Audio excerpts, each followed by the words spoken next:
Welcome to the Leaders in Payments podcast, where we talk to C-level leaders from across the payments landscape. We'll be discussing the products and services that impact the payment space today, as well as trends and predictions for the future of payments. We will also hear stories from our guests about their journeys to the top. Hello, everyone, and welcome to the Leaders in Payments podcast. I'm your host, Greg Myers, and today's special guest is Alex Preece, the CEO and co-founder of Tillo. So, Alex, thank you so much for being here, and welcome to the show. Greg, thank you for having me. Looking forward to sharing some more information and getting into the details. So, appreciate the time.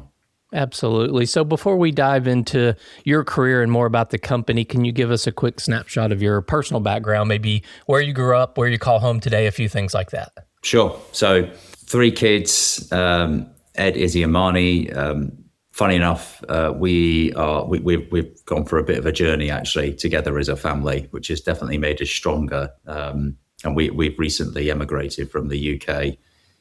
Brighton and Hove is where I've spent with my wife, Laura, for the best part of 18 years, to Austin, Texas. So we're living in the great state of Texas at the moment, and intend to be here for the foreseeable future. But grew up in a place called Weymouth in Dorset on the south coast of England. It's a little seaside town. I was there until I was about 16. Then sort of opportunities there are pretty much within the holiday industry and hospitality. I didn't really want to get into that. My dad was into that sort of that line of business. I wanted to join the military like my grandfather. My brother followed me in my footsteps. I followed my grandfather's footsteps. So spent just over 6 years in the British Army, served on active duty in Bosnia, in Iraq, which I was extremely thankful for the opportunity to do that.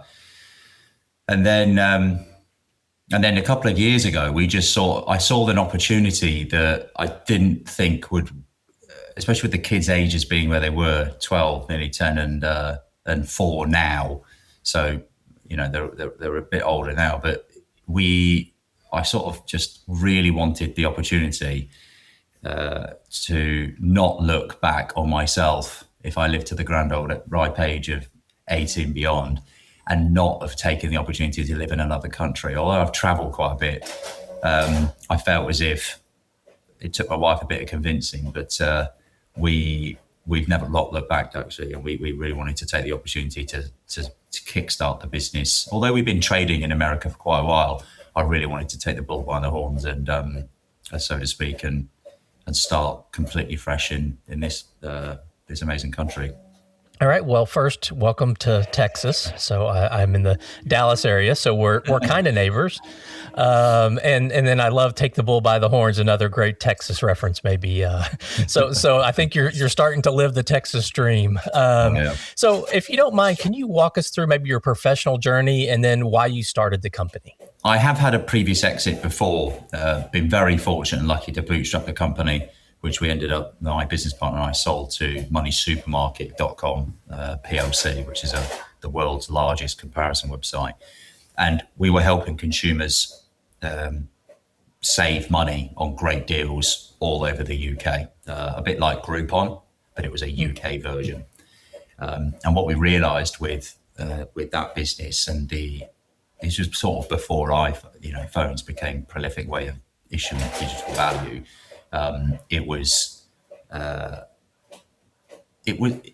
You could see that the journey of digital was lagging quite behind in the UK. And it led us to sort of really thinking about how digital value is issued at that current moment in time. And it was very fragmented. We realized that consumers were,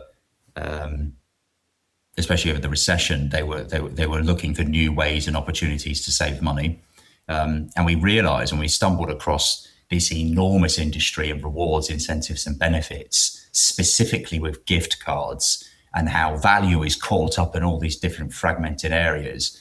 And ultimately, we naively stepped into the space to help consumers that have gift cards that they don't want, and reselling them and having a really secure infrastructure to enable them to do that. Now, that market actually is not as big as what we thought, and we came up against a bit of friction when we were talking to the brands that we represented and wanted to represent around those secondary markets. But what happened was this hotbed of opportunity and this conversion of payments and enabling these huge buyers of reward incentives and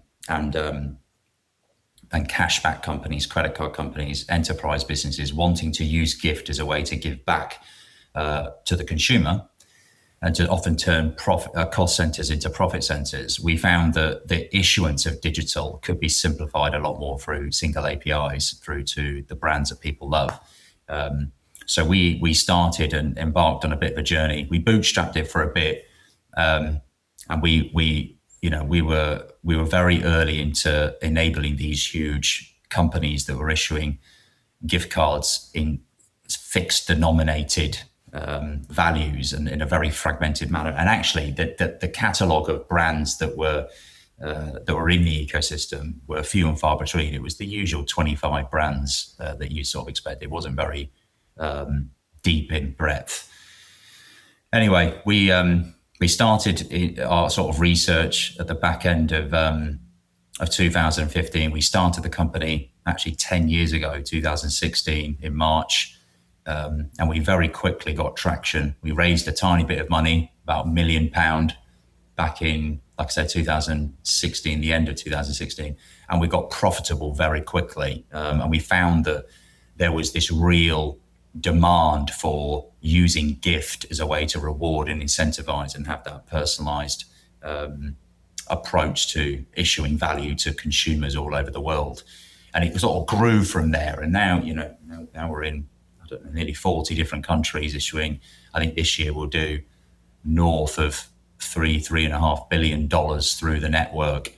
We've got thousands of brands on one side of the ecosystem, and you've got lots of buyers on the other side of the ecosystem. And we're a team of, I think the group will have just over 300 people, 320 people or something at the end of the day, all over the world, which is strange to even say that out loud, to be honest. Okay. Well, tell us more about what the company does, target customers, value props, those kind of things. And you already mentioned a little bit about obviously being global, but if you don't mind, maybe dig a little deeper into what the company does. Sure, yeah. So we just make it super simple for businesses to connect to the brands that people love using gift cards for a way to reward and incentivize their customers or employees.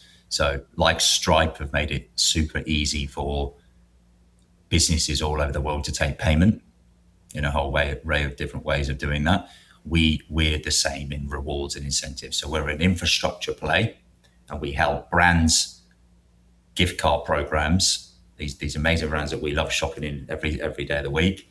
We enable those brands to connect to businesses that want to use their gift card programs to reward and incentivize their consumers or employees. So think, go shopping, you get cash back on your credit card. You can move that cash back onto a gift card with a bonus on there. So there's more value that has been issued to those consumers, which is really nice.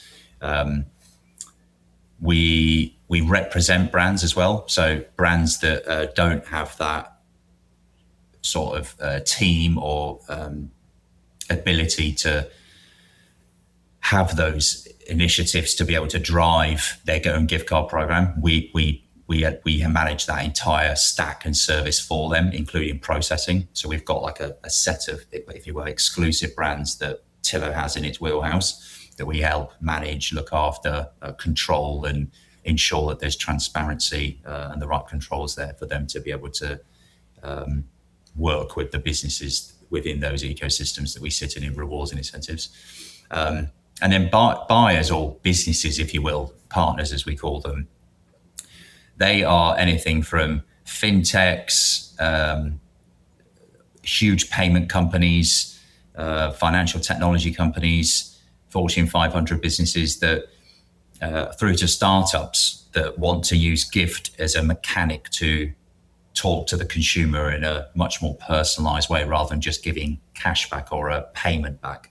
Refunds, disbursements, class action payouts, anywhere where there's a monetary value that is being exchanged, we help bring a more personalized, I think, dynamic way of moving that money so the consumer gets more, and the business actually, with the margins that are involved in this, it often turns, like I said a minute ago, it turns quite often a cost center into a profit center, because on average there's about 800 basis points of value that can be shared with the consumer and the business that's sharing that payout.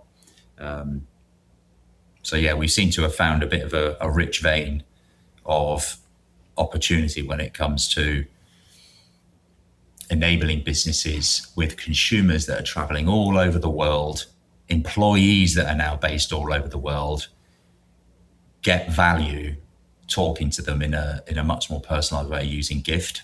That's a lot more fragmented than it seems. You think, well, why can't we just send a Carrefour gift card in Spain to someone? Well, that's a bit more complicated than it seems. Even just sending money abroad is just a bit difficult. But consumers are traveling everywhere. Employees are now based everywhere, and we want to make it easy for these businesses to talk the language of the consumer wherever they are, wherever their families are, so that value that's being issued can be really appreciated. Okay, well, what's the biggest challenge that your company is solving for your customers right now? Talking to their consumers or employees in a more meaningful way than just issuing value. I think it's quite safe to say that it's a super competitive market in certain subsets of fintech, and talking to those consumers is becoming ever more difficult because the noise is just, it's ever great. It's just becoming more and more difficult to do so. And I think consumers expect more than a standard points-based system for loyalty and incentives. And I think gift plays a really meaningful, and we've got the proof to sort of show it, a more meaningful way to connect to those consumers. And when the journey is really integrated into that financial technology offering, be it a bank or a cashback company or a credit card company, we've seen usage just completely go through the roof. And it may, a lot of these member services, premium services that have been released by these businesses using gift at the heart of it, are enabling their consumers and employees money go further. Ultimately, that everyday shopping becomes really rewarding. And remember, not a lot of the market we're talking to, although it's different parts of the stack, we're finding that a lot of the consumers, they don't have access to the premium credit cards. They don't have access to these, enormously rich loyalty schemes that reward the wealthy. These are everyday Americans and people that really are trying to make ends meet, and they're living paycheck to paycheck. And this is a really meaningful way of building loyalty with those consumers, making their money go further, using the power of gift cards ultimately. Okay, what would you say differentiates Tillo from your competitors? I think rather than just being a network of brands and working through aggregators, we've gone one step further. We've made one very meaningful acquisition that enables us to have a tool set that almost creates this very well-rounded offering to our brand retail partners. So we represent brands. So we are a true two-sided marketplace. It's not just one-sided. We don't just have brands in our ecosystem. We actually have promotional engines. We have the ability for our buyers, our businesses, to actually work much closer with the brand partners that we've onboarded into our ecosystem. So not only have we got huge breadth, more so than anybody else, we're really centered on providing a set of service to our brands and to our buyers from a technological perspective. Single API, so thousands of brands without the need for bespoke connections. We've got it through one connection, one float, if you will. So making it super simple for businesses to issue rewards from America into Portugal, through to Mexico, through to Canada. So super simple, super easy. I think multi-territory isn't something to sort of be sniffed at. It's very difficult to solve that problem, and very few, if anyone's really done it like we have. We have a very large team in Cape Town. We've got people in Australia, and we've got a large team in Europe and the UK, as well as America. And we're trying to create that first transatlantic sort of powerhouse to enable those consumers' employees to get more from that technological stack. And then I think lastly, the incumbents that we sort of compete with, especially here in America, are it's the scale and the reporting and client service that we really pride ourselves on, the Tillo difference, as we like to call it. But being a founder, still part of it, and a meaningful part of it, I sort of pride myself on really being a part of those partner discussions and really helping brands, get the insights and learnings and support that they need. As the same for our buyers as well. So that space has really come a long way from the days of buying a gift card at the supermarket and giving it out as a gift to a relative for their birthday. I think it's become hugely different than that, and maybe that was the start, but you guys are doing it a lot different way. It's self-use. You'd never think, out of all the volume that I just mentioned that we do, almost 80% of it is self-use. It's all self-use. There's no gifting really involved in it. There's appreciation, reward and recognition, as we call it in the industry. There is reward and recognition that happens in this, but this is primarily self-use. This is, I have been given a card, or I'm getting a gift card, so that I can make the value that I've been given greater. So I've been given $18.62, a value from my bank as cashback, and I can move that to a gift card and turn it into $22.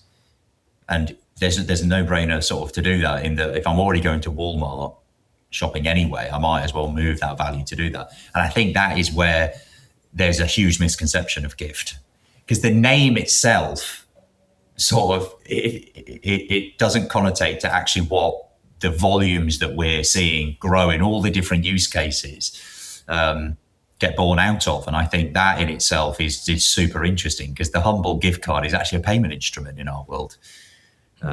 It's a financial instrument that is just a redemption tool, no different than your bank card, but it's just branded currency rather than the American dollar.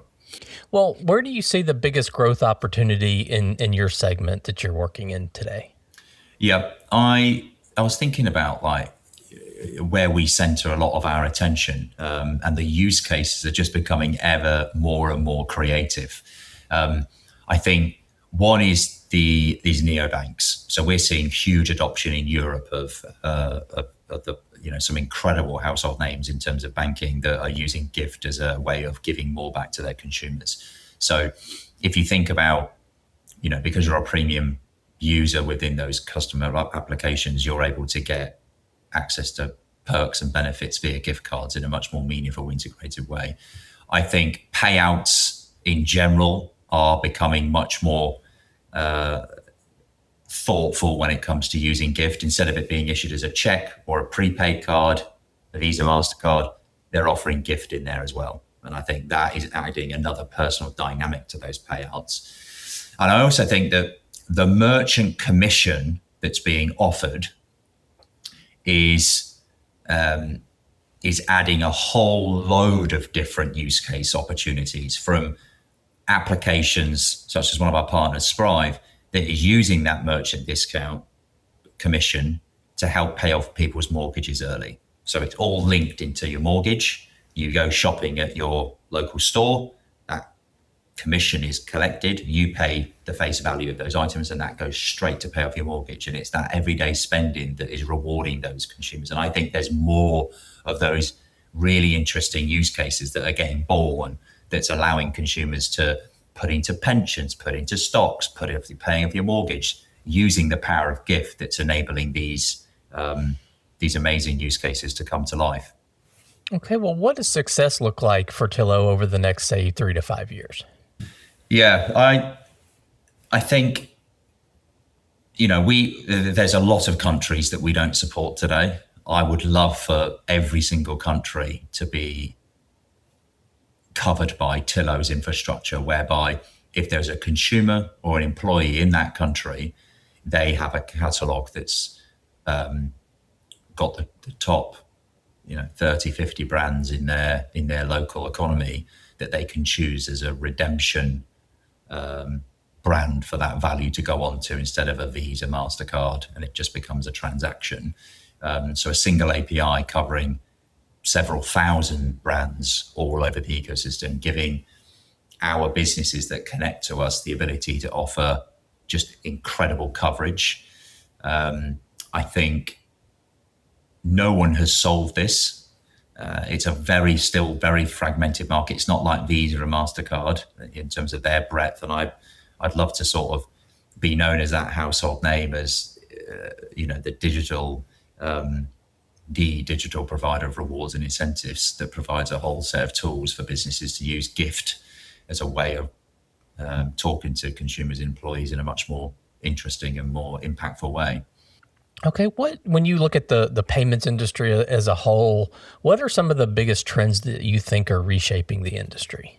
I think there are still parties out here that have this delay of issuing gratification. If it's not real time, then you're sort of you're dead in the water if you haven't got a real loyalty program that you can redeem your points. And I still think that that's the case today, even with some of the credit cards that I use today. It's still quite fragmented and delayed in the allocation of those rewards, which is a bit frustrating. So I think being much more embedded, real time, I think stored value becoming programmable and allowing the fragmented nature of it. And what I mean by that is, without opening Pandora's box here, every brand has a set of different rules that come with it. Some can be balance checked, some can't, some can be cancelled, some can't.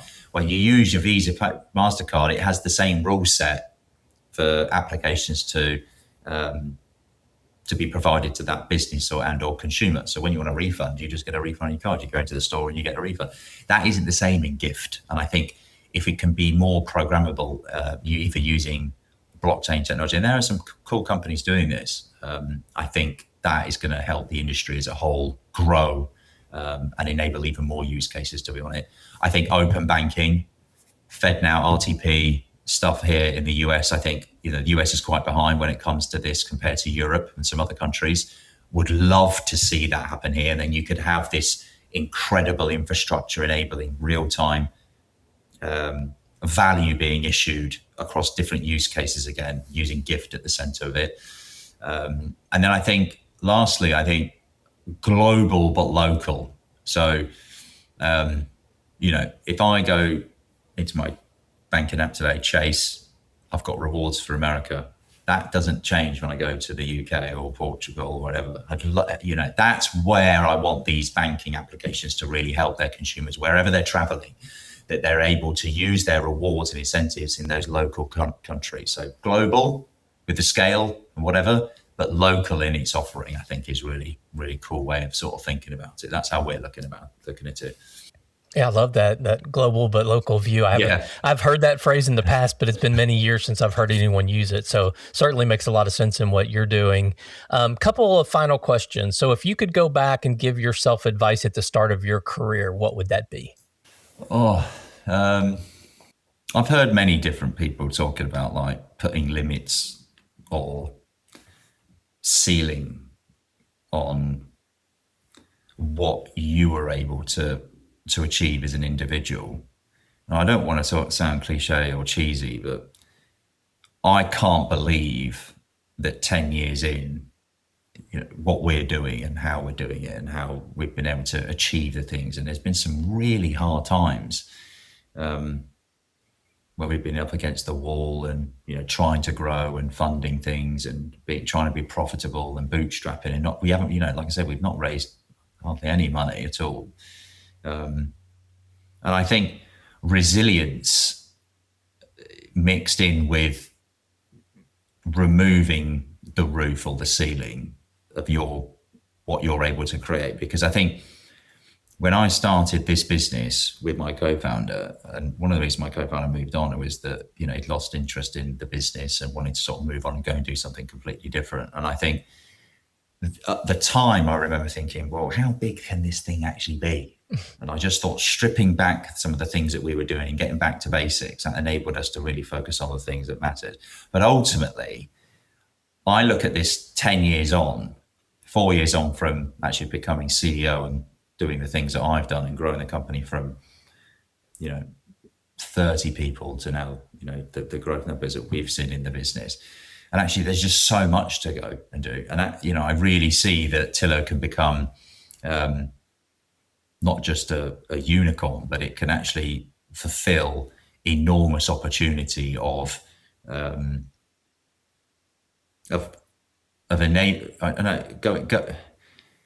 being able to fulfill almost my life's work in some respect. I never thought I'd say that in a business that has the humble gift card in it, but I sort of feel really passionate about fulfilling its mission of becoming it as big as it can be and fulfilling its mission of enabling it to do the things that we set out to do in the early days, which is ultimately just being a trusted partner for our brands and partners, and enabling them to have the controls and the transparency that was very much needed in the early days. And I think, again, it goes to just removing the roof of what actually is a valuation or revenue metrics or people within the business that we touch, removing all of that. And I think just, looking at something so bold and actually putting your colours to the mast and actually shooting for the stars in some respect. I think that is something that I wish I could, because I know along the way I've lost sort of view of it. And actually, as we've grown and done the things we've done, I think actually, long way of saying, it's patience, resilience, and removing the noise from what others perceive, including investors perceive, of how big you can get this. And I think I love the American view of just hitting it out the ballpark, just absolutely smack it. Let's just go for it. Let's just try our hardest to fulfill what this thing could potentially be. And if we get stuck and it gets hard, who cares? Let's just go for it. Let's just try and make this thing as big as we can make it. And I just love that mentality of trying to drive as fast as you can to get there, rather than being just a bit cautious, because what have you got to lose at the end of the day? Love it. Great answer to that question. So final question, what's the one thing that payments listeners that might be listening to the show today, what should they be thinking about right now? And you can certainly answer this related to kind of, your segment of the business and your business, but what should they really be thinking about today? I think, so gift cards aren't gifts. I think that's fair. I said it just a minute ago. They're not gifts. They're programmable, stored value rail, no different than Visa, MasterCard, that has a value on it that you can use for rewarding, incentivizing in a much more impactful way. I think rewards are being part, and it's kind of the same sort of thing, but these rails of infrastructure aren't just marketing rails, they're actually payment rails. So I think that's something to think about. I think a lot of companies we talk to, cashback, I feel is useful, but it's blunt. It doesn't have the sort of connotation of talking to that consumer in a much more meaningful, impactful way. So I think using brands that people love, I think enable businesses to talk to them in a much more impactful way. I think payment companies have a really interesting opportunity to talk to their consumers and their merchants using gift in a way that I think some people are doing it great, but I think most people are not doing it that great. And I think here is an opportunity to change that consumer or business's behavior at a moment of a decision. And I think that can be something that I think is missed in a lot of conversations that we certainly see. And that's what we're trying to evangelize, if you will. hopefully that sort of paints a picture of how I think about it. Well, I think that's a great way to wrap up the show. We'll have information on how to connect with you and the company in the show notes. Cool. So, Alex, thank you so much for being on the show. I know your time is very valuable, so I really appreciate you being here today. The same. Thank you. I really appreciate the opportunity. And to all you listeners out there, I thank you for your time as well. And until the next story. Thank you for joining us this week on the Leaders in Payments podcast. Make sure you visit our website at leadersinpayments.com, where you can subscribe to the show and where you'll find our show notes. If you enjoyed listening, please share on your social channels as well.